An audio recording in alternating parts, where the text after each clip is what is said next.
Mi nombre es Sofía Ramírez Torres, tengo 31 años, y el día que murió mi abuela Esperanza, no solo perdí a la única persona que verdaderamente me amó en mi familia.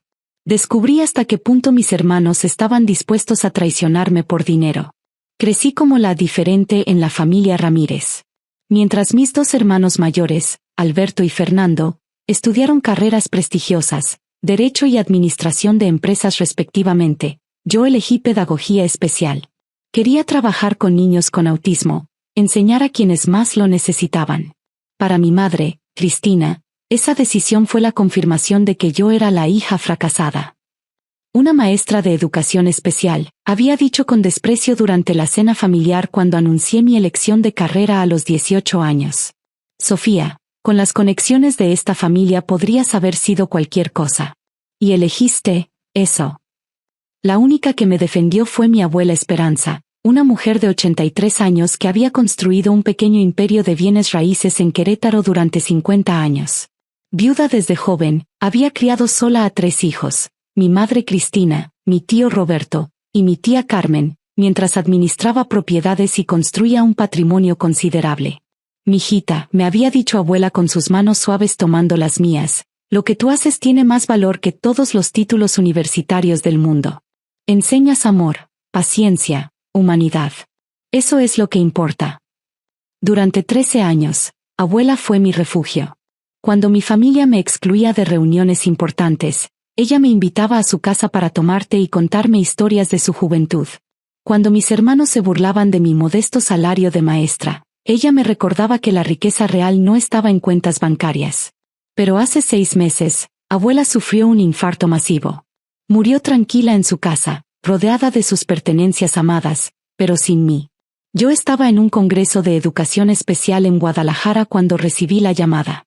Para cuando llegué a Querétaro, el funeral ya había sido organizado por mi madre y hermanos. Llegaste tarde, fue todo lo que mi madre me dijo en el velorio, su voz fría como siempre. Como siempre, Sofía.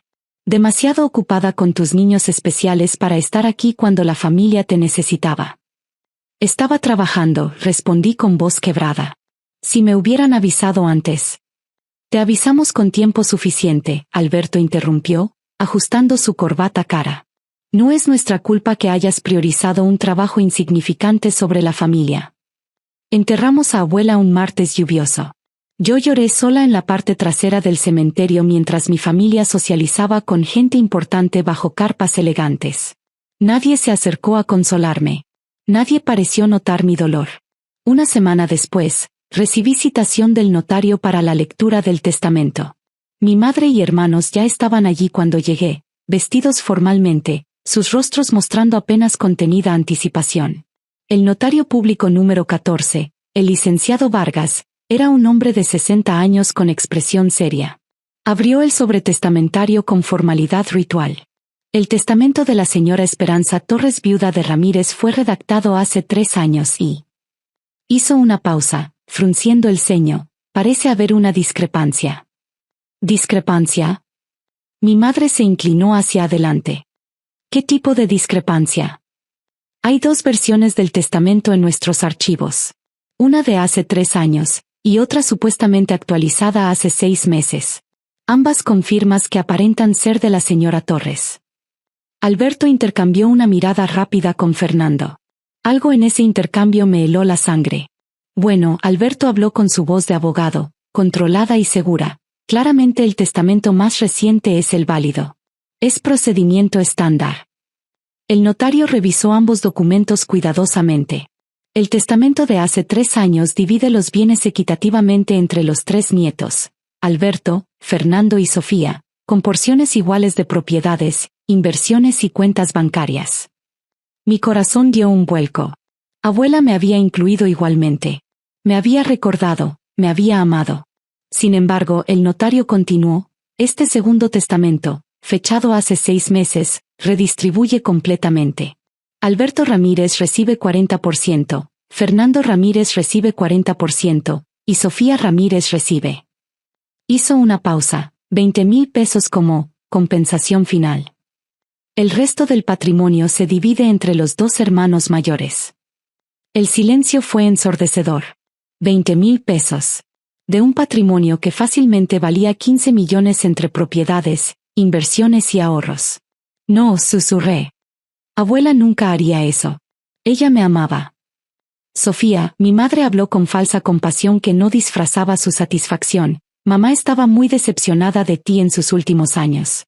Tus elecciones, tu falta de ambición, esto es lo que ella decidió. Eso es mentira, mi voz subió, las lágrimas quemando mis ojos. Hablé con abuela 2 semanas antes de que muriera. Me dijo que estaba orgullosa de mí, que... 2 semanas, Alberto interrumpió con sonrisa fría.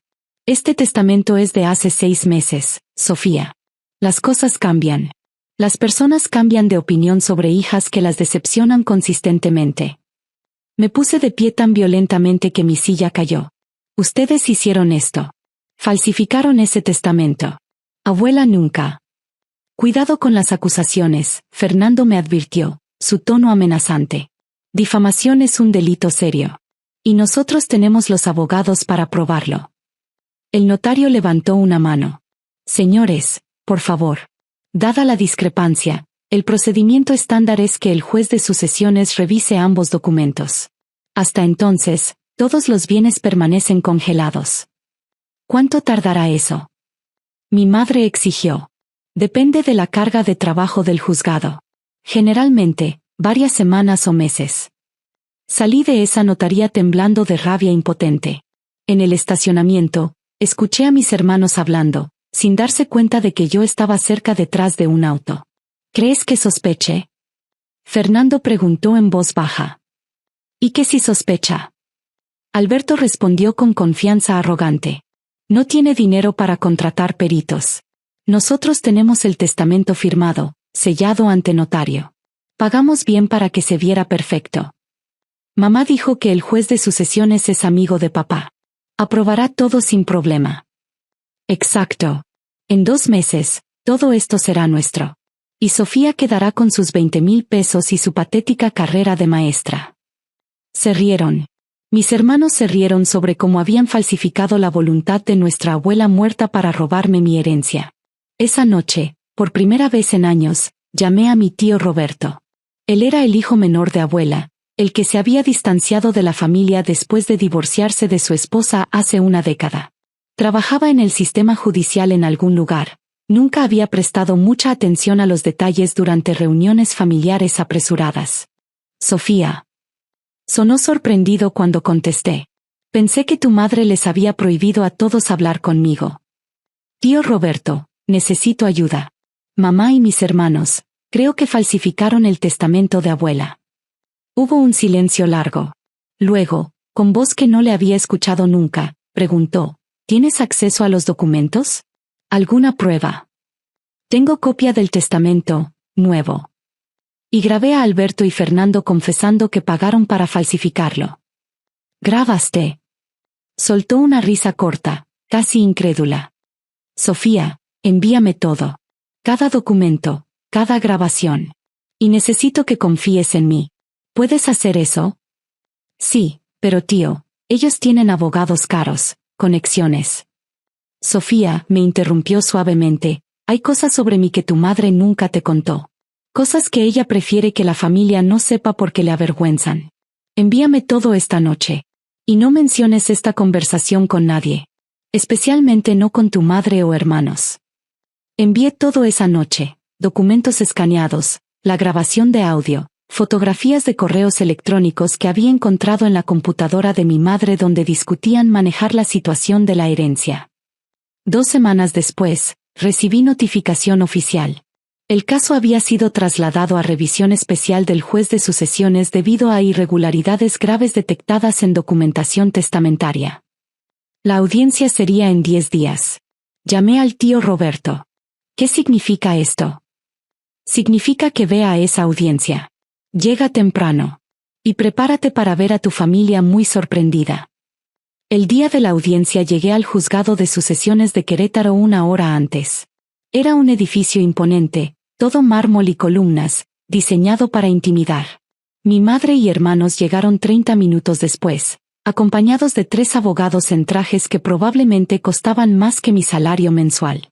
Sofía, mi madre me saludó con frialdad cortés diseñada para las cámaras de seguridad. Qué sorpresa verte aquí.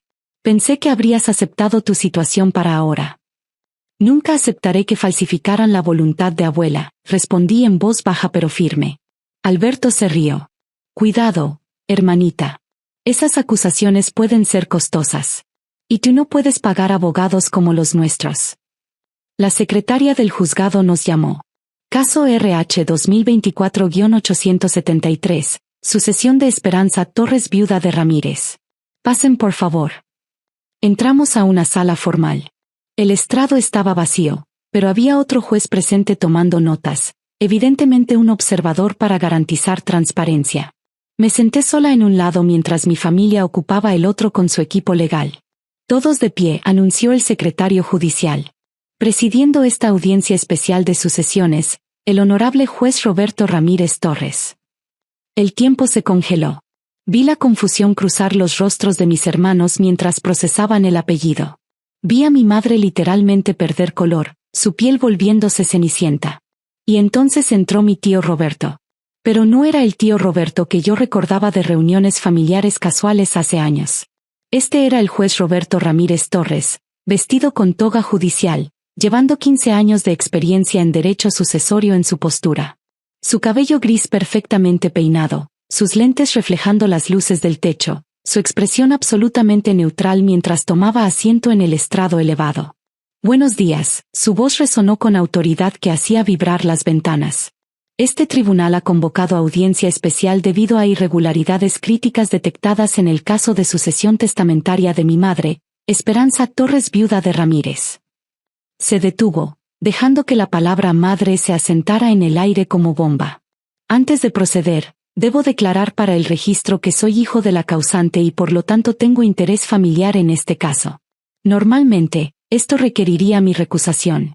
Sin embargo, su voz se endureció casi imperceptiblemente, dado que las irregularidades detectadas involucran posible falsificación de testamento y fraude sucesorio, delitos graves, y considerando que fui yo quien solicitó inicialmente la investigación al detectar inconsistencias en documentos públicos, el Tribunal Superior me autorizó a conducir esta audiencia con un juez observador presente para garantizar imparcialidad absoluta. El abogado principal de mi madre se puso de pie rápidamente. Su señoría, con todo respeto, el conflicto de interés es obvio. Usted no puede. Letrado, la voz de tío Roberto cortó como cuchilla. Está sugiriendo que un juez con 15 años de servicio impecable en derecho sucesorio, especialista reconocido nacionalmente en fraude testamentario, ¿no puede conducir audiencia con imparcialidad? ¿O está preocupado porque el escrutinio riguroso revelará que sus clientes cometieron delitos documentados contra mi madre muerta? El abogado se sentó lentamente, claramente reevaluando toda su estrategia. Excelente, tío Roberto abrió la carpeta principal del caso.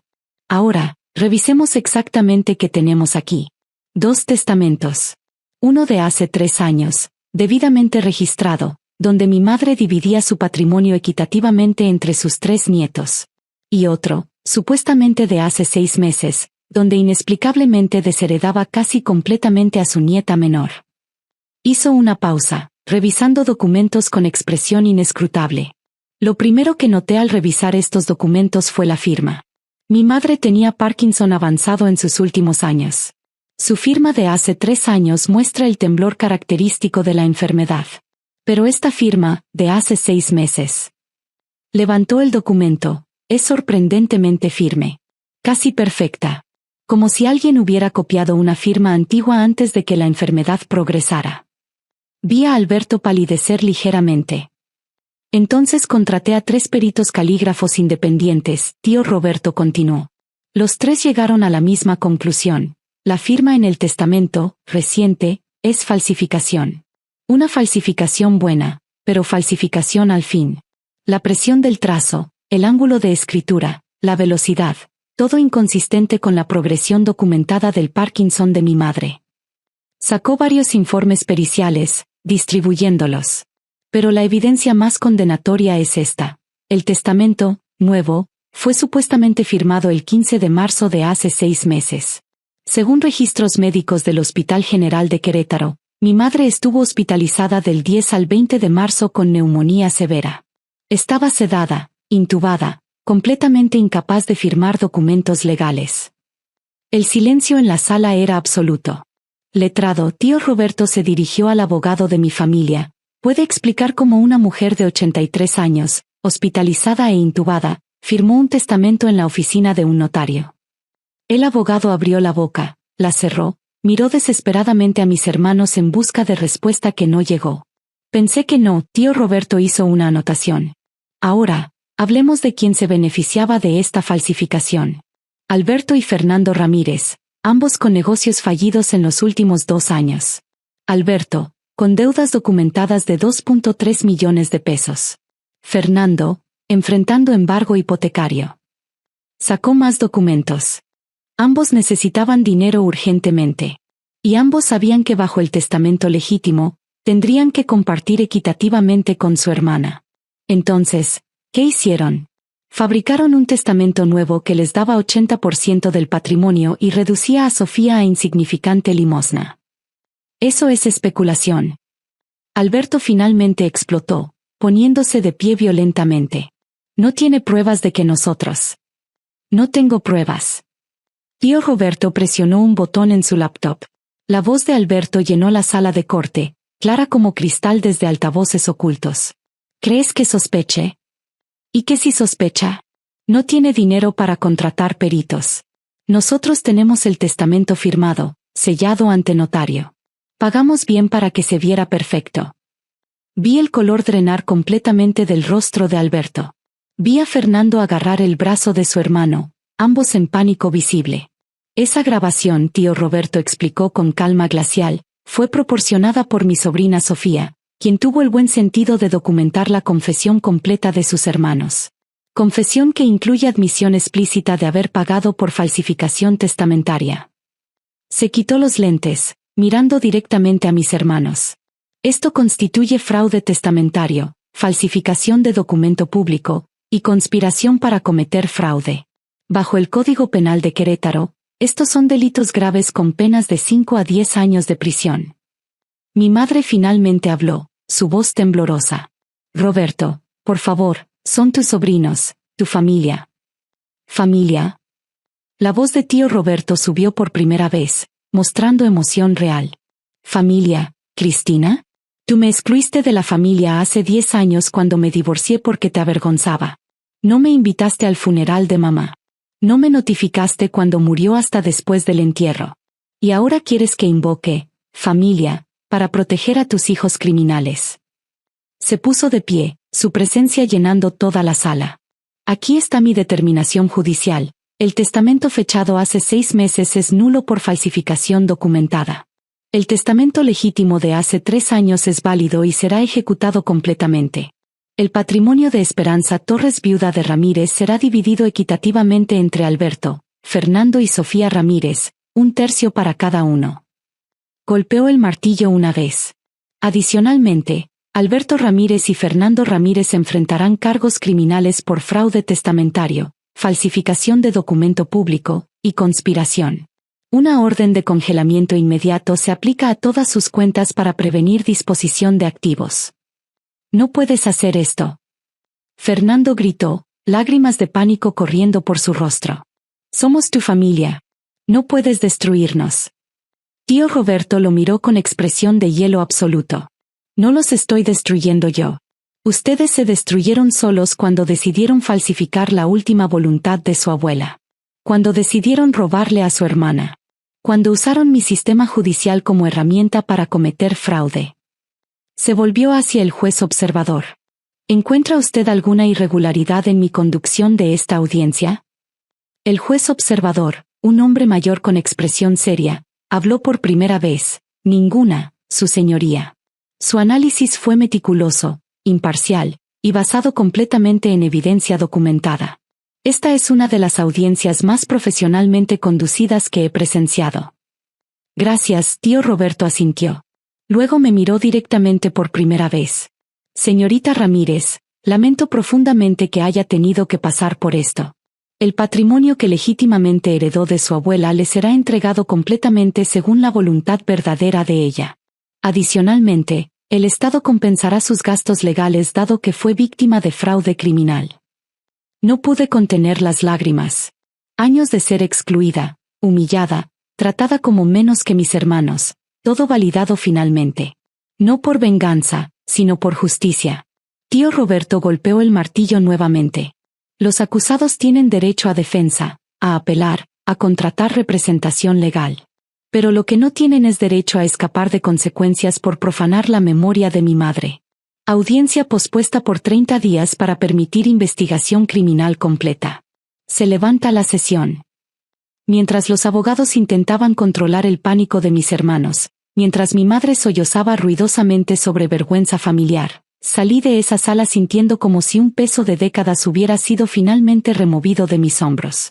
Tío Roberto bajó del estrado 20 minutos después, su toga removida, viéndose nuevamente como el tío que recordaba de mi infancia, antes de que mamá lo excluyera de nuestras vidas.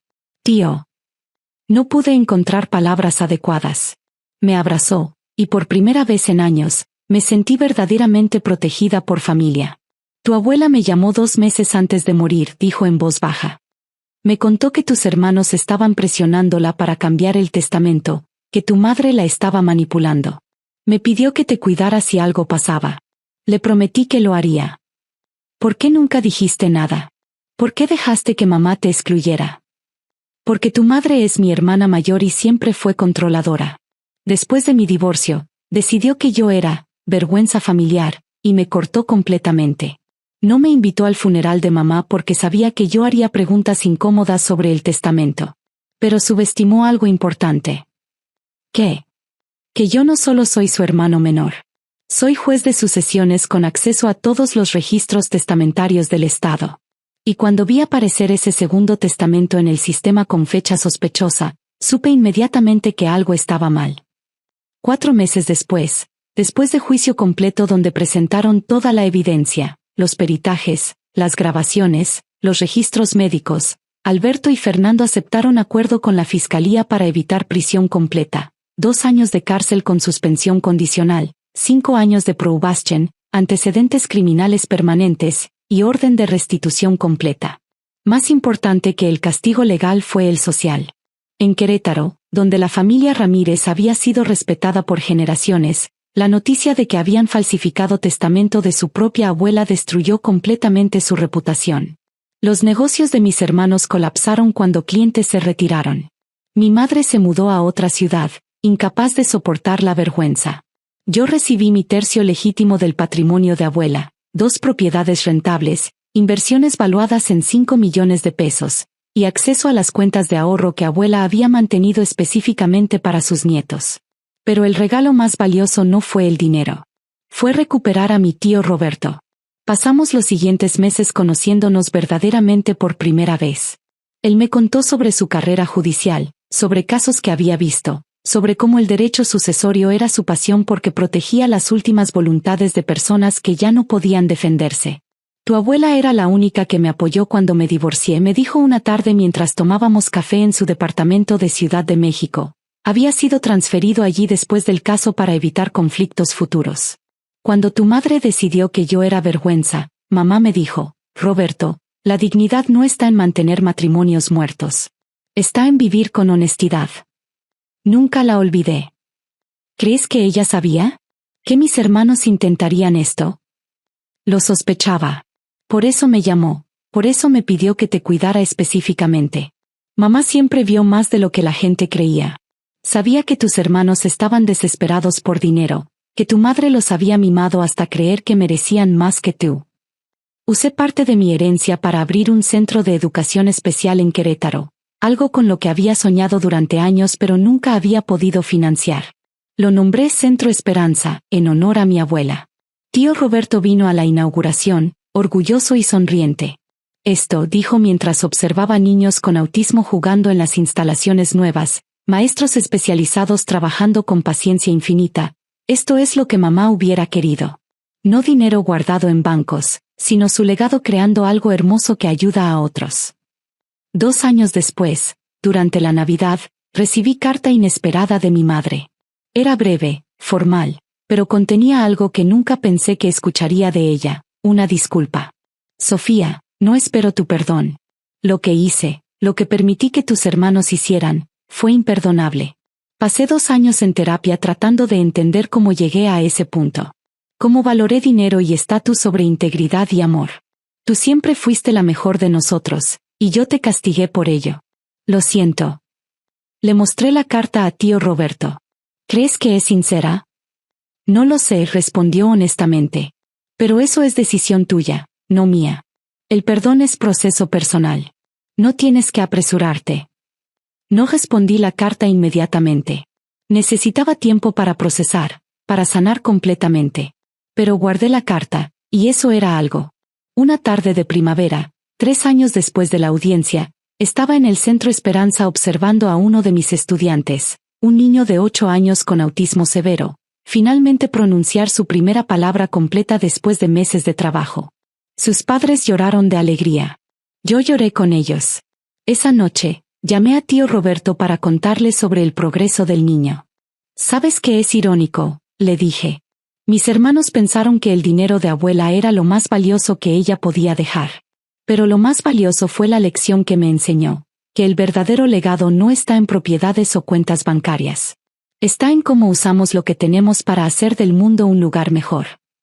Mamá estaría tan orgullosa de ti, su voz sonó emocionada. De lo que has construido, de cómo has honrado su memoria. No lo hice sola. Gracias, tío. Por protegerme cuando nadie más lo hizo. Eso es lo que hace la familia real, Sofía. No la que comparte apellidos solamente. La que se protege cuando importa, que lucha por justicia incluso cuando es difícil.